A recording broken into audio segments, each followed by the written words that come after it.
Ibu Saudara yang dikasihi oleh Tuhan, puji Tuhan, hari ini kita dibawa oleh Tuhan menikmati hari yang baru, hari perhentian di mana kita beristirahat dan menikmati kebersamaan dengan Tuhan dalam hari yang spesial, hari kita beribadah. Bapak Ibu Saudara, mari kita bersama memuji Tuhan untuk kasih setia Allah yang tidak pernah berhenti dalam hidup kita. Kasih Tuhan yang selalu mengalir dalam hidup kita. Kasih-Mu Yesus terus mengalir dalam hidupku. Kita nikmati, kita nyanyikan pujian ini untuk bersama kembali merenungkan betapa kasih Yesus itu selalu ada bagi kita.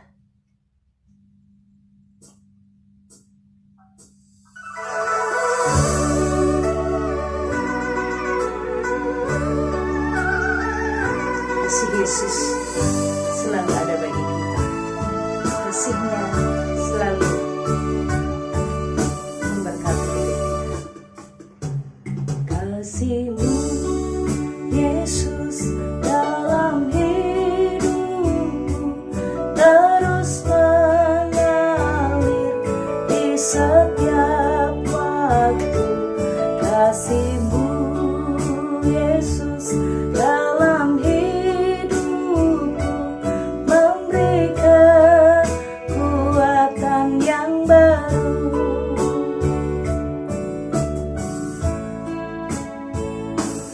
Kasih-Mu Yesus dalam hidupku terus mengalir di setiap waktu. Kasih-Mu Yesus dalam hidupku memberi kekuatan yang baru. Kasih-Mu Yesus dalam hidupku menyembuhkanku, memulihkanku. Kasih-Mu Yesus dalam hidupku memberi kekuatan yang baru. Bapak Ibu Saudara, mari kita naikkan syukur kita dan kita berdoa.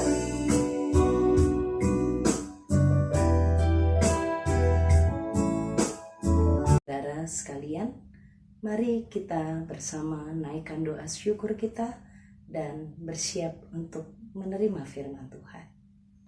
Kami bersyukur kepadamu untuk semua kebaikan-Mu. Kami berterima kasih. Engkau ajaib, Engkau pelihara kami. Tuhan, kami tidak melihat kehadiran-Mu. Tapi kalau kami ada, itu bukti nyata Engkau nyata bersama dengan kami. Engkau terus melatih kami, menikmati kebaikan demi kebaikan Tuhan. Terima kasih, bahkan saat kami tidak menyadarinya, Engkau tidak pernah berhenti mengasihi kami. Terima kasih Tuhan Yesus, Engkau membawa kami menikmati kembali perenungan minggu-minggu sengsara akan kasih setia-Mu. Minggu-minggu sengsara dalam penderitaan-Mu menuju ke Kalvari. Tuhan, pagi ini kami mau merenungkan firman-Mu. Tuhan tolong kami, Tuhan kuasai hati kami, agar kami mengerti firman-Mu ini dan memahami kehendak Tuhan yang harus kami lakukan. Demi nama Tuhan Yesus Kristus. Amin. Bapak, Ibu, dan Saudara yang dikasihi oleh Tuhan. Hari ini kita bersama-sama belajar tentang tiada kasih itu menyedihkan hatinya Tuhan. Tiadanya kasih akan Tuhan itu menyedihkan hatinya Tuhan. Dan kita bersama-sama belajar menjadi orang percaya yang hidup di dalam gairah kasih akan Allah. Gairah kasih akan Allah. Mari kita bersama-sama memperhatikan firman Tuhan yang menjadi bagian untuk kita renungkan bersama dari Wahyu pasal yang kedua. Tuliskanlah kepada malaikat jemaat di Efesus, ayat 1. Inilah firman dari Dia yang memegang ketujuh bintang itu di tangan kanannya dan berjalan di antara ketujuh kaki dian emas. Aku tahu segala pekerjaanmu, baik jerih payahmu maupun ketekunanmu. Aku tahu bahwa engkau tidak dapat sabar terhadap orang-orang jahat, bahwa engkau telah mencobai mereka yang menyebut dirinya rasul, tetapi yang sebenarnya tidak demikian, bahwa engkau telah mendapati mereka pendusta, dan engkau tetap sabar dan menderita oleh karena namaku, dan engkau tidak mengenal lelah.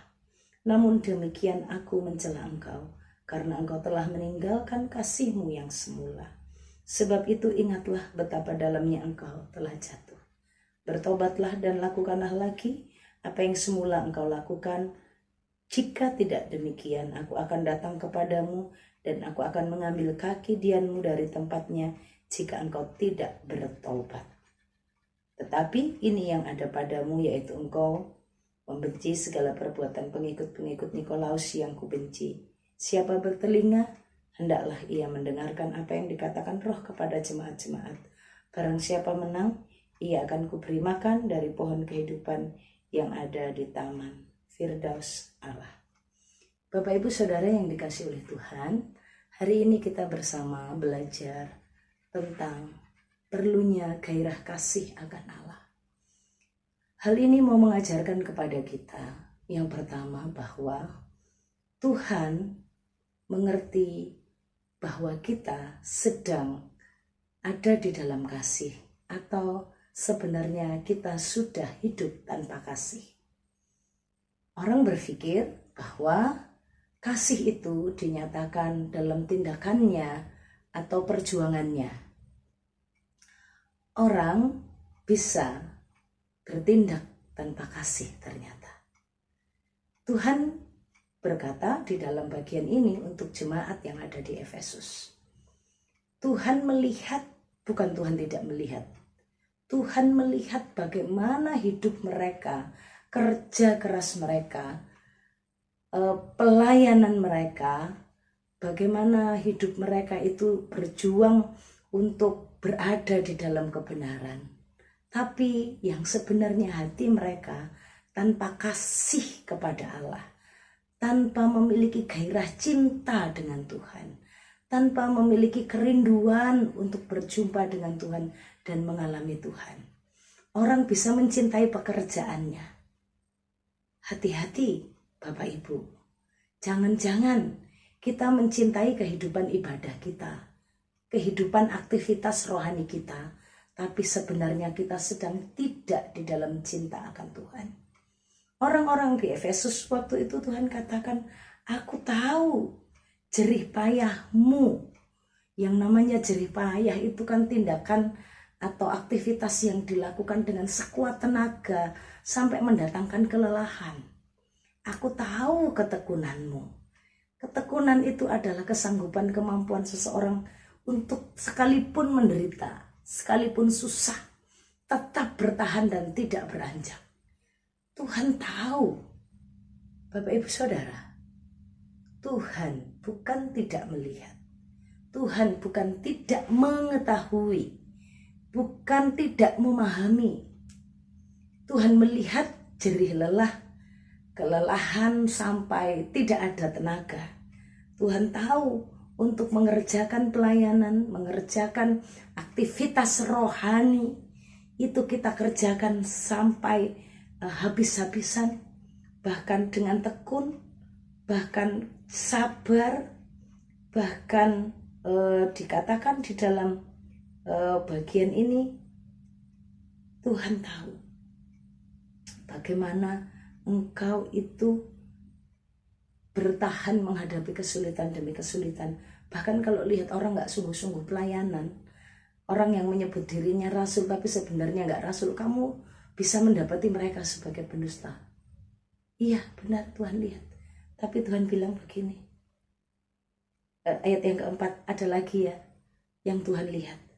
Engkau tetap sabar, engkau menderita, engkau tidak mengenal lelah. Ada 5 hal ya yang dilakukan jerih payahmu, ketekunanmu, terus kesabaranmu, penderitaanmu karena namaku, dan engkau tidak mengenal lelah. Aku tahu apa yang kurang kalau dari hal 5 ini, dalam aktivitas rohani, dalam kegiatan gereja, dalam pelayanan mengajar sekolah minggu, dalam pelayanan di kepengurusan, persekutuan demi persekutuan. Kadang-kadang kita berjerih lelah, kadang-kadang kita menderita, kadang-kadang kita harus ada di dalam tekanan, kadang-kadang kita tidak mengenal lelah melakukan itu.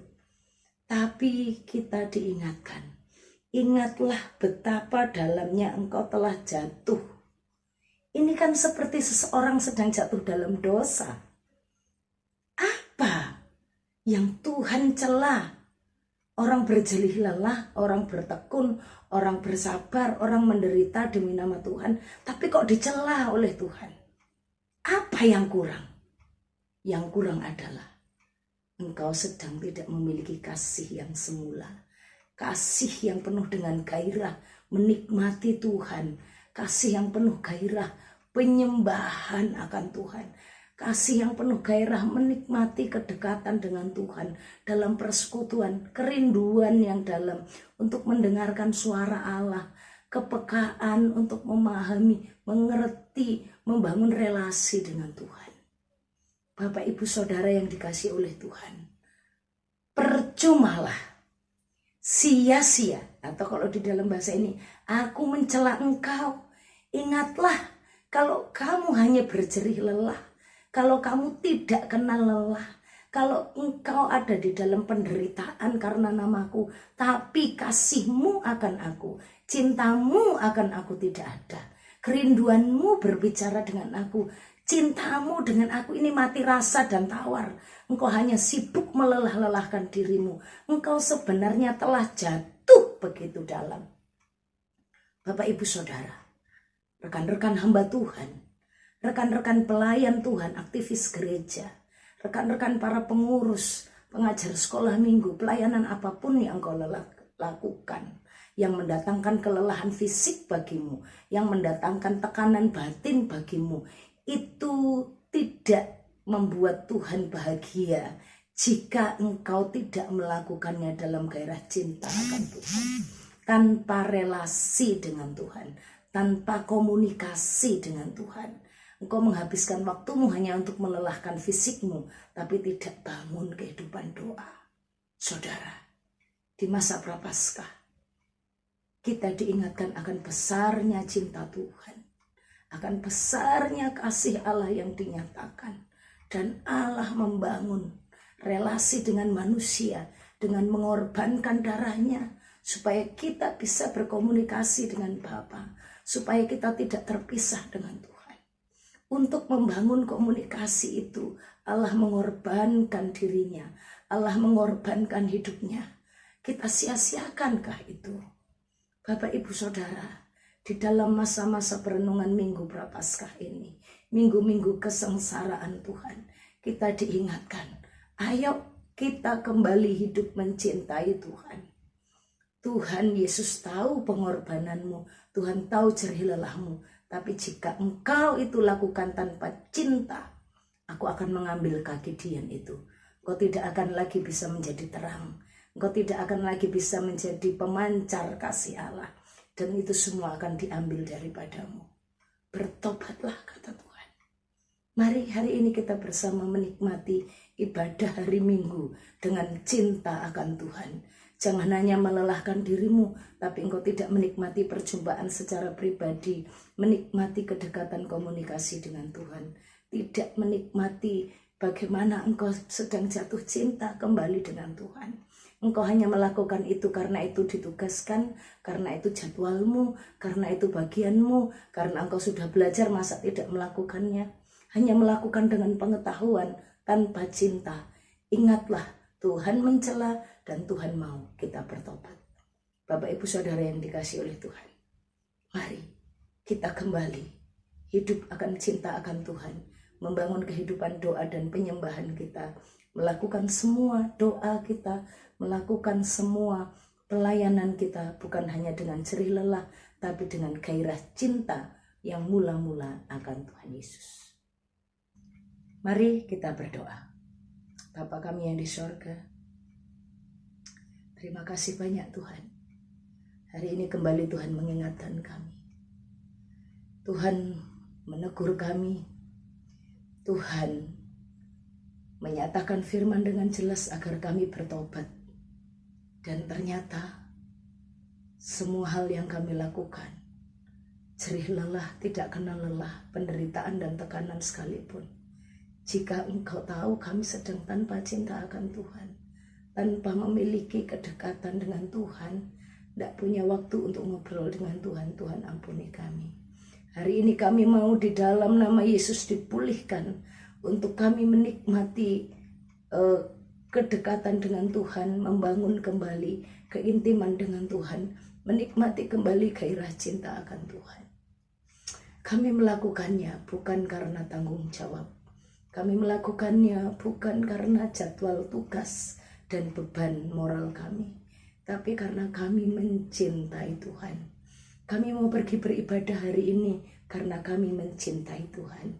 Kami mau melayani hari ini karena kami mencintai Tuhan Yesus yang sudah mencintai kami sampai mati di atas kayu salib. Berkati hamba-Mu, berkati Bapak Ibu Saudara di tempat masing-masing agar kami hidup di dalam kasih akan Allah.